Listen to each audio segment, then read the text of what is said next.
今天我跟大家分享一款又好吃又止渴的甜品。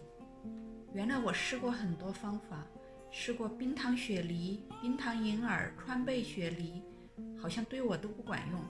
这一款对我来说很管用，我是不经意从朋友那儿知道这个偏方，用了几次都非常管用，所以现在我分享给大家。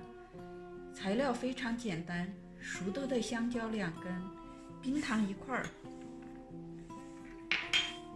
枸杞几粒，水1点点。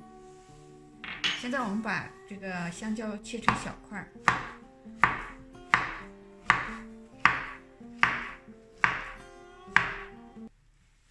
放到锅里煮。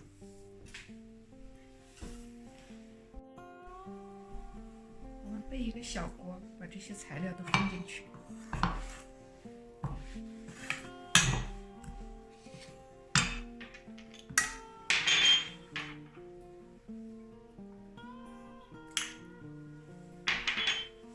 然后拿到火上去煮，小火煮。先开中火，煮到它开了之后再转小火，差不多煮10来分钟，就煮的这样烂烂的就行了。